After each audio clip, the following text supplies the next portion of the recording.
Well, when Bobby Duffy got in touch and said, would I speak at this event, I didn't realise I'd be sandwiched between Sir John Major and the Right Honourable Julia Gillard. And now, of course, after Sir John, after that speech, I'm standing here thinking there was a reason you should have said no.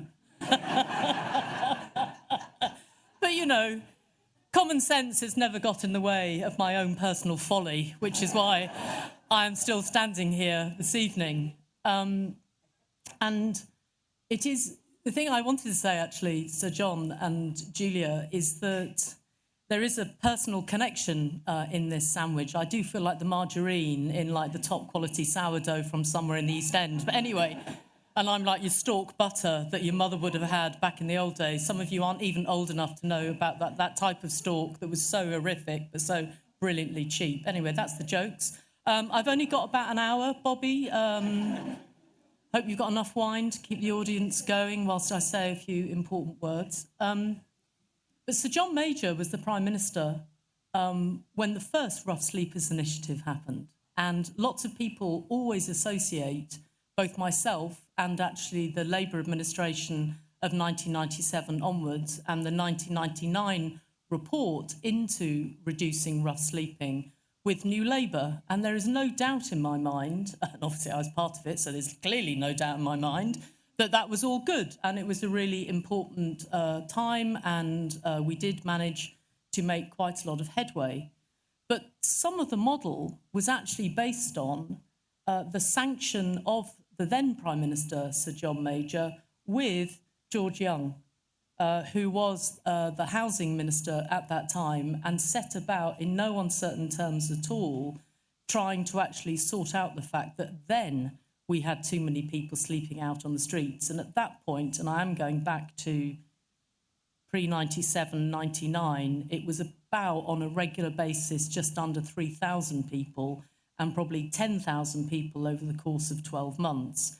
Right now, it's like 7,000 people on a regular basis. And when I decided to interfere and go back in to try and help sort out homelessness at the beginning of the pandemic, I originally thought we'd need 3,000 hotel rooms. It doubled within a week, and then it doubled again. And at one point, I was on one of these Zoom calls with Robert Jenrick, the then Secretary of State, and I said to his people, his private secretary, have you got smelling salts? And they said, why? I said, because I've spent an absolute bloody fortune. That's my third joke. You're doing really well. Thank you very much. That's very kind. But I think quite often the point I am making here, and I will move over to Australia shortly, is that Julia Gillard was the Prime Minister of Australia at the point that we founded something very, very small, but because it's American, it has to be called global. So it's like one person in Chicago, and it was called the Global Institute of Homelessness, and a bit of me, you know, that's all it was. But nevertheless, we had the warmest welcome in a country called Australia when Julia Gillard was the then Prime Minister.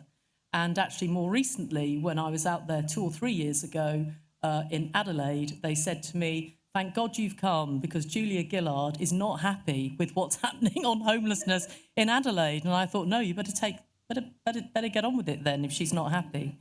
So the point I am making is I think one of the gifts of the Policy Institute is the gift of getting it right and not being political. And that is evidenced, if ever it could be evidenced, it's evidenced by the panel in front of you today with a bit of margarine in the middle explaining it.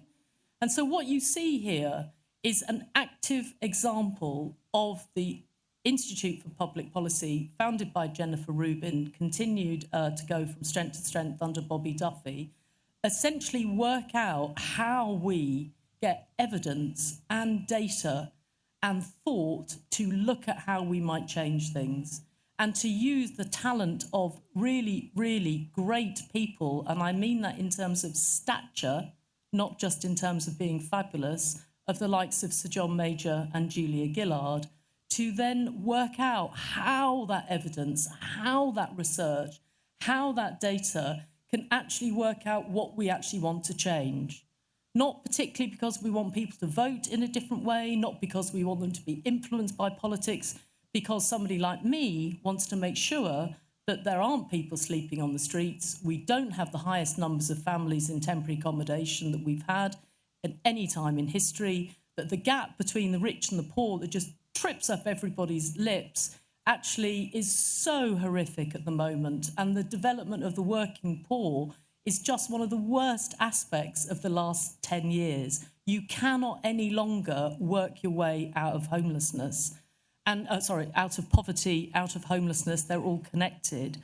So if there's a need at any time, I think, for cross-party, moderate thought and thinking, it's right now. And that's a different version of my utter fear about the polarisation that we have in this country and the polarisation around politics that actually is just dividing and dividing and dividing. And I often wonder, and I'm stood here right now with you, that part of the issue is this extraordinary disconnect between what's happening in policy in Whitehall and actually in many areas of the country, the upper echelons of policy thinking that feel totally disconnected from the woman that came to the soup kitchen in Camden in the middle of the pandemic and held back because she didn't feel she could ask for a pint of milk. And it was one of those moments in my life where I did a kind of take a long, hard look at yourself, Louise Casey, and ask yourself, are you good enough for what you do? Are you angry enough? But more importantly, can you actually work out how we can make change? And we can't do that without evidence and without really, really good evidence. I think the other thing I feel very strongly about is the need to challenge groupthink. So I think people can get very caught up in thinking they know what the solutions are. I'm one of those people, guilty as charged. I've been known at one point for saying, perhaps even out loud, if anybody goes on to me about evidence-based policy making, I might deck them. Not my finest hour, got to admit it, but I used to get really annoyed that couldn't we just crack on and do things? And then I realised that when you crack on and do things, sometimes you're just doing, you're not solving. All around the world in homelessness, people do, they don't solve. You can't shelter your way out of homelessness. You can't arrest your way out of crime. These things don't happen that way, which is why at this age, this time in my life, I really truly believe that we have to be open to evidence and open to questioning each other. My current piece of work and bits of work like it, reminded by the IOPC findings 8 years later, saying that in a voice that's disapproving, just in case that didn't come across, that the IOPC has finally found that South Yorkshire Police were utterly failing in relation to the treatment and the support of girls that are now women in relation to child sexual exploitation. And so I also think that there's a really important role for organisations like the Policy Institute and its people to actually ask people to help people to see better and to question better. So many things are because we're not prepared to think differently. We are blinkered to thinking there is a problem, and we feel we have to argue our way out of our problem. We are blind to the problem, and we are therefore not prepared to see it and do anything about it. Look at Me Too, look at Black Lives Matter. Black Lives Matter, more than anything in my career, put up in huge headlights the discrimination that people experience in this country and that we have not done enough about. So we should all be prepared to be challenged and to think differently. Surely that only makes better policy making and better politics. That's why I think, Bobby, the work that you and your colleagues do is so important. I want just quickly to say an enormous thank you to the staff, the supporters and actually the funders that are here this evening.